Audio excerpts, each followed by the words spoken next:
Hi, this is Gecko Mayhem. This is another Godforge video. Fateless recently put out a Q&A video where they took some of the community's questions and answered them. I'd like to take some time to provide my thoughts around some of the questions and how they were answered. First up, we have a bunch of questions around the beta. When do we know if we're picked for beta? And there's a bunch of other questions around beta, right? So when's it going to happen?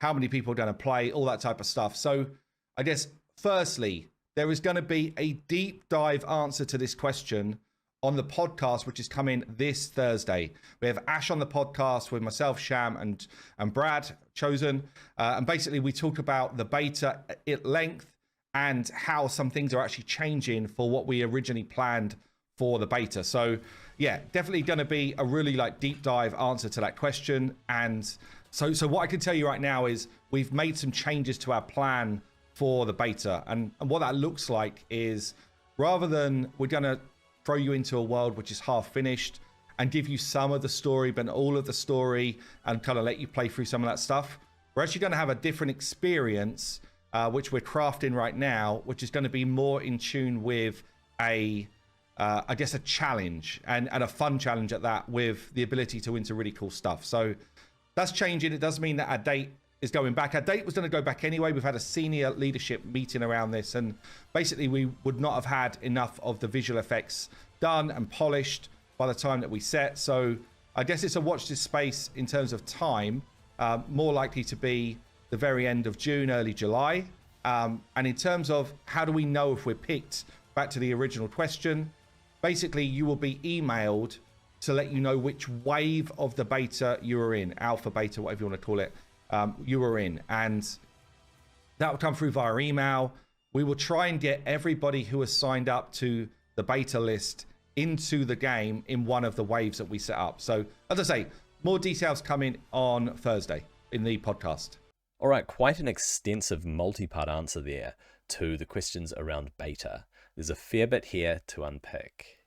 Firstly, I would encourage you to make sure that you listen to this week's podcast when it gets released, as they're going to be doing a deep dive into the beta. The general vibe throughout this Q&A session is one of both engagement with the community and encouragement to listen to this week's podcast. I'm pretty sure he mentions it more than once, so definitely tune into that. I also really like the low-key showcase that's happening in the background as Simon's clicking through different characters and showing them in action. I think it's great that they're giving the beta a lot of thought. They're crafting changes to make sure that it's a fitting experience, that it's a different experience. And I think that we can expect the beta to be a different experience to what we might be used to. So if you've been involved in a game beta before, it sounds like this is going to be fairly different. And I think this can only be a good thing for the development of the game. I really can't wait to see what they give to us. He also mentioned that the beta has been pushed back to the end of June, possibly the beginning of July. At this stage, it could be pushed back even further. Remember, the game is heavily under development, and something like the release of a beta needs to be done at the right time. It's good to remember that something like this, the development of a game, is absolutely a moving feast. The last thing I want to draw attention to is that, as mentioned in the past, beta participation will be done in waves, and communication will go out by email to beta participants. So put your worries aside. If you've signed up, you will get to see the game in action eventually. The next question is around a pretty significant change to the factions. It says here, in the video with Scratch, it was mentioned there will be 9 factions on release. Any reason behind the changes? Yes. So there are... so we've removed 1 faction. And generally, it's because of other gaming companies in the world doing exactly the same thing, with probably the exception of Smite. So our Svarga faction, which is a shame because the heroes looked so freaking cool. But anyway, the Svarga faction is no longer going to be part of the game. Basically, we have been recommended that we should remove it because it's still such a massively active religion that is, and the gods are still actively worshipped all the time. We don't want to cause any offense And yeah, so that was the main reason. And although we thought we were doing a good job of depicting them in a really cool way, it doesn't matter. Like, basically we've been advised that is not the right thing to do. So they've been removed. So as he said, the Svarga faction has been removed from the game. There's no indication that it will ever be added back. However, I would imagine that they are going to add other factions in the future based on real-world mythologies. And it's a very valid reason as well. Hinduism is practiced currently by millions of people, and it shows yet again that Fateless is listening to feedback and making good decisions. I know that you can't avoid offending everyone, but for something this big, it's better to err on the side of caution and be considerate of people and people groups. It's just one of those common sense caring about other people's beliefs kind of thing. And oftentimes, I think we just fail to consider that. So kudos to whomever provided that advice to them. As Simon said, the characters that they had developed for the Svarga were looking pretty sweet. And it is a little bit disappointing that all this work went into developing these characters, possibly their skills, definitely some of the models, for them to just pull the plug on it. But it becomes a learning experience, and overall, I think it is better for the health of the game in the long run, and therefore it's one of those things that you just tick off and you say, look, we dove into this to a degree, realized that was the wrong path to take, and we've diverted ourselves back onto a good path, and it is only good for the long-term health of the game. There's also been some name changes, which is another one of the questions on here. Why have Kajiki and Cyber changed names?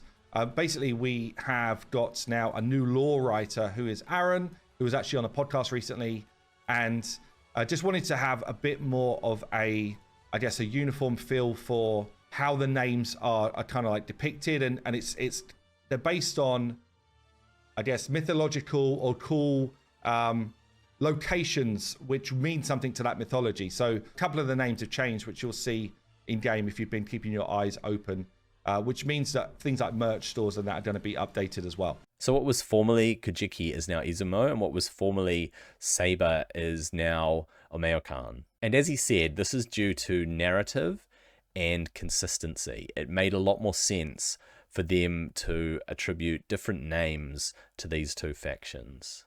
This has me hyped, as I love that they're giving so much thought to the narrative and whether certain elements fit into the game world. It really shows the care and dedication that they're giving to the development of the game. Okay, what's the reason behind common and uncommon heroes? So yeah, why do we have these heroes that a lot of people would class as fodder or whatever in game, even though we still put effort into them, although this guy's floating a bit, we still put effort into them for their visuals and that type of stuff. I guess it's really to give us our systems of leveling. It's to have the ability for players to feel progression, and because there's been a lot of other questions in the Discord around, please make sure that commons or uncommons are just as useful as a legendary. Look, we're going to have game modes, I think, where that's going to be a thing, but we've got normalized modes where we could literally turn something on and say, for this wave of normalized this week, for this season or whatever, there'll only be commons and uncommons in this mode. We could do that, right? But ultimately, for the progression system in the game and for the main kind of like, I guess, core loop of the game, it makes sense to have these kind of heroes that are going to start off as lower level, and their abilities, albeit still useful, are not as good as the higher tiers. It's mainly to give you a sense of progression through the game, and to give the game that kind of like longevity and life. But and interestingly, we have had these same conversations internally. Should we just scrap common and uncommons? They do it in some games nowadays, but we really wanted that wider breadth of hero. So we're going to be launching with at least a couple of hundred heroes in game. So having commons and uncommons in the game makes sense, not just for the purposes of food, for leveling the characters that you want or the characters that you like that feel valuable on your account. There will also be a place for commons and uncommons, such as seasonal challenges with normalized content, which actually sounds pretty cool. Having bonuses or having restrictions or limitations for seasonal content where you can only use particular grades of champions to defeat the content. I think this is actually a really good idea and a good use for otherwise unusable or unused characters. I think he hit the nail on the head here. You get a real sense of progression when you see these champions that you may never actually use in the game, and then you get some really badass heroes that completely change your account. So you go from collecting from the shards these champions that you see no use for. They're just food. They're pizza rolls to feed to my other champions to get them up. That's all they're good for. And then it gives you that sense of greater accomplishment and achievement and more worth when you pull bigger and better and stronger and more valuable champions. Also, we've seen in other games that common and uncommon rarity champions can actually be useful in niche situations. I think that provides some really creative gameplay and just thinking outside the box to enjoy content. People do some incredibly innovative things that you possibly have never even thought of, ways to solo stuff, ways to put together a certain synergy of characters in a way that other people just haven't thought of. And that's part of the creativity of the community. And I think that is what common and uncommon champions can also bring to a Hero Collector game like this. Okay, will there be a system in place to discourage the need to re-roll accounts for a better start? So I don't think we're going to be the type of game that has like a heavy re-roll type of mechanic to it. I can't see that that's going to be our thing. So I can't see that that's going to be our thing. I just don't think re-rolling is going to be a massive feature of our game. We're not someone who's like, at the end of this area, you're going to get 1 of 5 legendaries or 1 of 10 or whatever, and then you keep re-rolling until you get the good one. That's not the vibe we're going for. So yeah, that's a really good point about account re-rolling. If there's some sort of incentive or reward that's randomized for players, then they might feel the need to just delete that account and start over. I don't think it's good design in a game. If people feel like they need to keep restarting just for the sake of good RNG, that just isn't a good vibe. And I'm really glad that Fateless is trying to veer away from that, or is veering away from that. You can only do so much to try to encourage people to stick with what they've created. They create an account, they start the game, they start the journey. Yeah, there's only so much you can do to prevent people from restarting over and over. But if the incentive really isn't there to restart, where you say, look, I've got this one shard, if I pop it and it's bad, I'm only 30 minutes into the game, going to start again until I pop one that is good.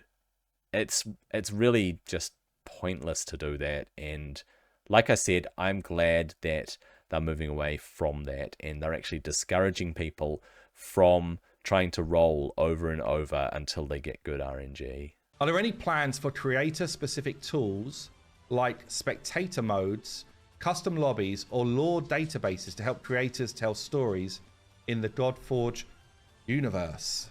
Spectator modes, custom lobbies. Yeah, okay. So there's some stuff, and I don't know if this is going to be for launch, okay? But there is definitely some stuff we want to do. We want for PvP, we want for you to be able to just select a friend or a clanmate and battle them in PvP. As like a friendly battle, right? So that's one thing we want to do. I would also like for other people in your clan to be able to spectate that fight. A bit like you get in a Clash of Clans type of model. I'm not certain that's going to be in for launch, but it's definitely something we want to do. We also want for you to be able to have custom lobbies where it's like I'm pulling 16 people into this PvP battle and we're going to fight it out. Again, might not be on for launch, but it's definitely something which we're aiming to get done. In terms of lore databases to help creators tell stories, I mean, there will be like lore information within each of the heroes, if that's what you mean. So yeah, definitely.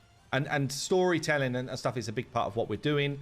Big seasonal drops are going to have like a new wave of story that come with them, new things to play through. and heroes that relate to that, or past heroes that are already in game are kind of like the main subject of that.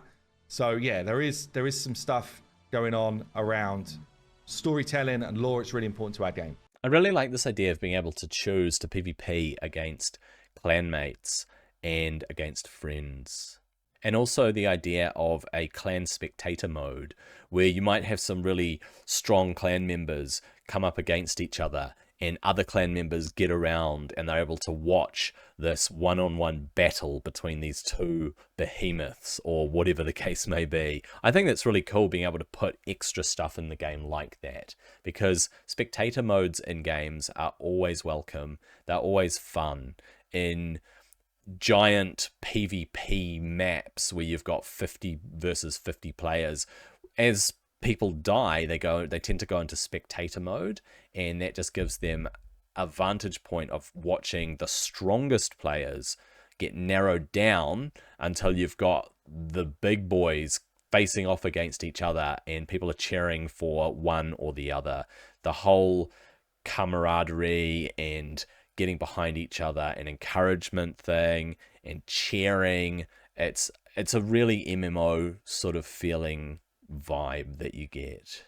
I think it also opens up the possibility for clan-driven tournaments and competitions via these custom lobbies. You could do in-game tournaments that are of your own devising as a clan leader, or co-leaders within a clan cluster can put together these tournaments and competitions and post them on Discord and say, look, we're going to hold a tournament at this point in the game, and it's going to be these people who are going to take part. You enter, you take part in it. There can be prizes, rewards, whatever the case may be.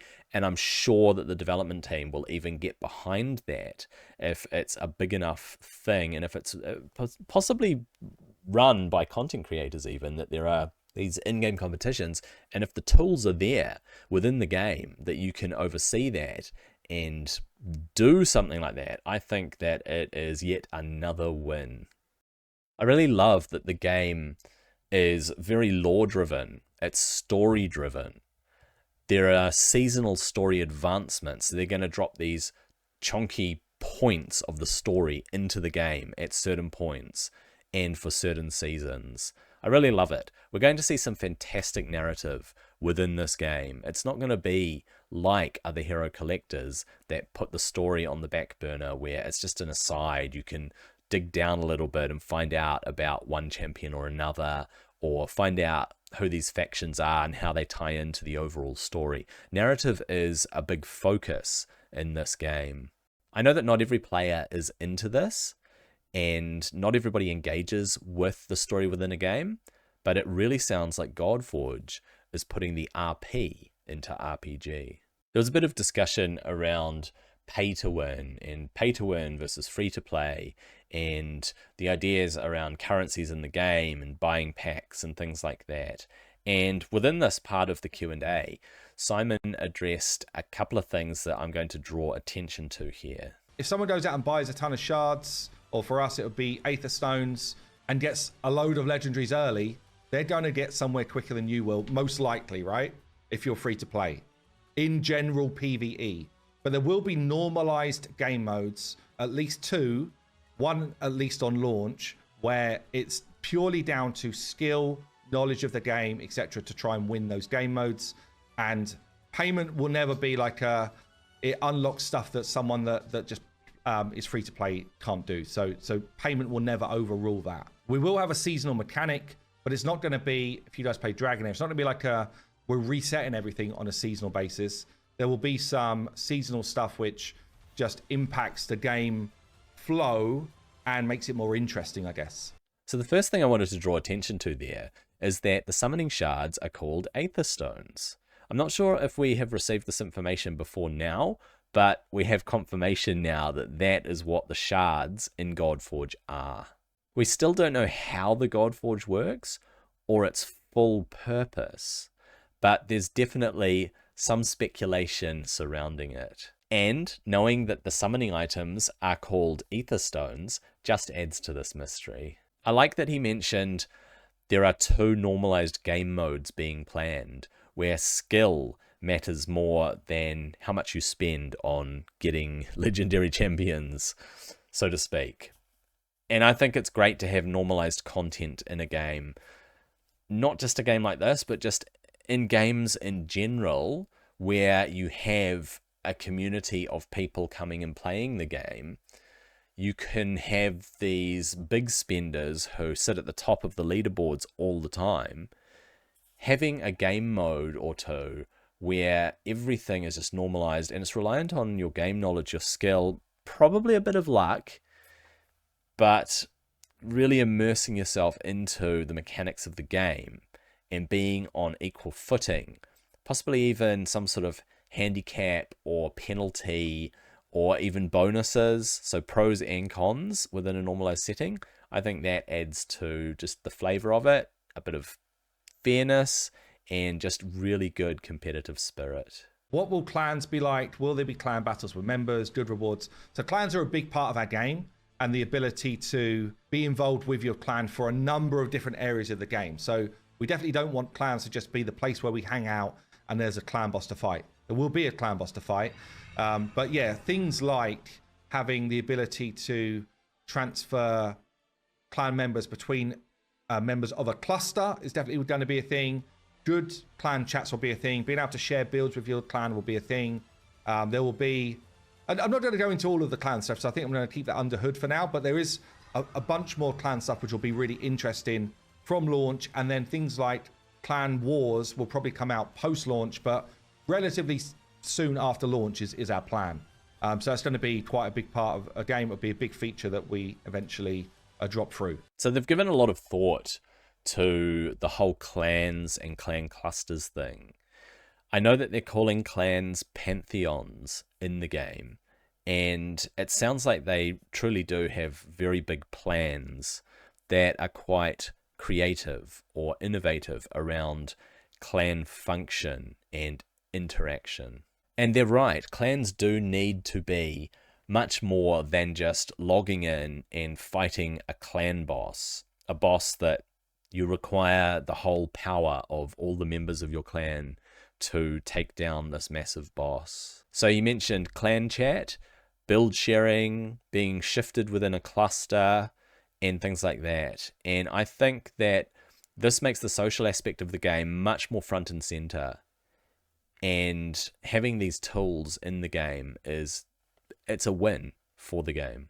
It gives a world more life when there is clan interactivity like this that is more than just a little chat window. When you work alongside or compete with other people, you get so much more fulfillment out of a game. And it reminds me of raiding in World of Warcraft. At the moment, in Season of Discovery, we are progressing through the brand new raid, Scarlet Enclave. When I say brand new, it's actually brand new content. It is classic WoW in a seasonal era that has completely new things, new bosses, new setting, new effects for classic WoW, that is. And progressing as a guild in this way, it's challenging, and communication and working together is just so important to overcome that challenge. But you get a sense of achievement, you get a sense of accomplishment when you do communicate and when you do work together like this. And I'm excited to see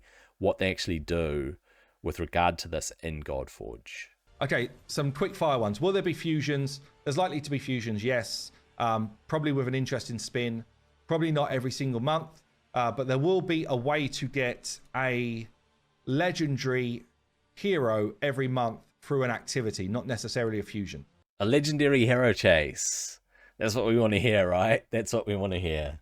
Will Godforge have multiple areas to earn stats or ability bonuses, making progression feel rewarding across different parts of the game?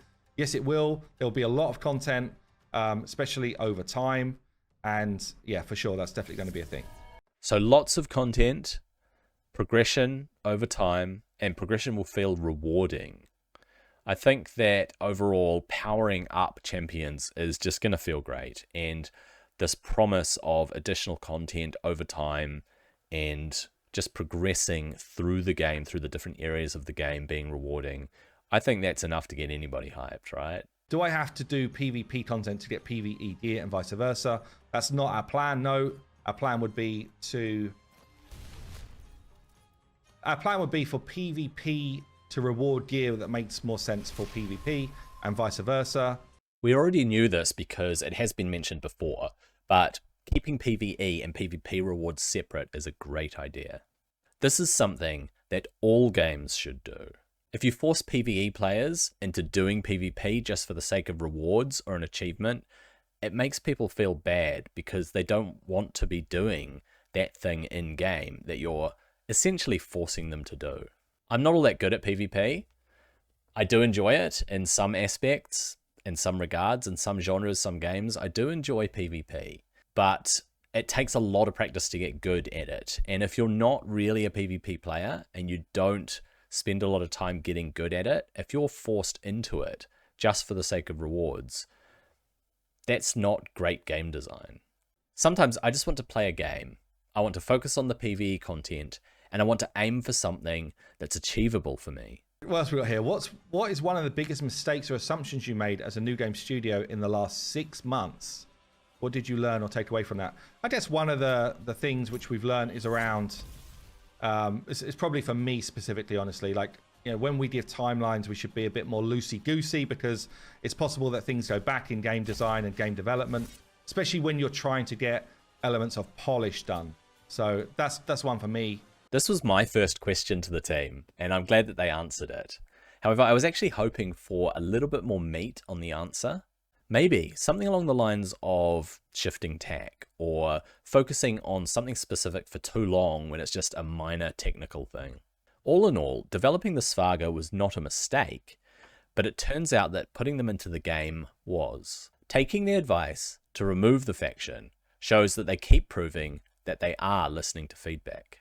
It would definitely be interesting to hear what they learned through the process of developing heroes for a faction that has now been scrapped. I'm sure that the lessons were incredible, and I hope that the development that went into the Svarga heroes doesn't seem like a complete waste of time. Aside from a roguelite mode, what other game modes are you at liberty to discuss at this point? I think I've already discussed a decent amount in this video, actually. So I think we'll leave it at that. We will have a cool tower as well, I guess. Maybe that's one that I haven't spoken about with some interesting stuff coming, but I'm not going to go into all the details on that right now. This was another one of my questions, and I'm also glad they answered this. I was a little bit happier with the answer here because I managed to pull a leak of sorts out of Simon in this instance. They've already discussed a lot of the game modes, but I'm glad that he dropped this piece of information that there is a Tower of Death coming. We can only speculate on what that tower is actually going to be, but I'm sure it's going to be incredible. As it concerns gameplay ability or mechanics, what do you feel most and least confident you have right? Interesting. I think, what do I feel we've got most and least right? So I think at the moment, playing through our very early levels, there's things we need to tweak. And you probably would have seen it actually as I'm just playing through some of the earlier level stuff here. Like at the moment, I don't think we get ultimates quick enough to make them really effective in fights. Albeit all of my heroes are currently naked, and gearing will make a big difference to that. So that's one thing which we need to get right, and that will change the sort of feeling of game balance. There's some things as well which we're actively working on right now. So one of those things is UI. We're making changes again to the UI, which I think we've not got quite right. Some of it feels like it's a bit old school, I guess, or slightly cheapened in things like the HP bars and the divinity meters and stuff like that. So there's some stuff we're changing there. And I think as well, just cameras and game feel is kind of getting closer and closer, but it's still not quite right. So those things are really polish things which happen as we get closer to, putting something out for you guys, I guess. There were 4 things covered here. Battles are a work in progress. This is something they keep reminding us of. Gear is definitely going to make a difference to combat. The UI is being updated and tweaked. And camera movement is still being modified so that it looks right. To add to this, the beta is really going to highlight what is and isn't done well. They need hundreds, if not thousands of players hopping into the game to provide feedback. With a large enough data set from people playing the beta, it will become evident what works well, what runs smoothly, what the majority of players are happy with, what people might notice that others don't, and where systems can or should be improved. Is there a feature you really want to fit into the game, but you just aren't able to make it work for whatever reason? There's a feature which I want us to put in that is not going to be in on launch, or probably even close to launch. But it's a throwback to some of my favorite games that I've ever played. Certainly some of the older games. And I'm not going to tell you what it is because we're definitely going to do it. But yeah, there is a feature that I definitely think would be awesome for the game. We're just not in a position that we're ready to get it done. Too bad that Simon wasn't willing to disclose the feature that he really likes, which is going to be put into the game. However, he did drop hints. Although we can only speculate at this point, I would like to see invoking or summoning a god or hero to support you in battle against specific bosses or on specific fights, like a Deus Ex Machina. Or possibly a mechanic added to specific fights that encourages you to use actions instead of just sitting back and letting it autoplay, like timing the press of a button or reacting to what's happening during the fight. Maybe a bit like Squall from Final Fantasy VIII, where you could pull the trigger on the PlayStation controller just as you hit an enemy, and it would do extra damage to that enemy.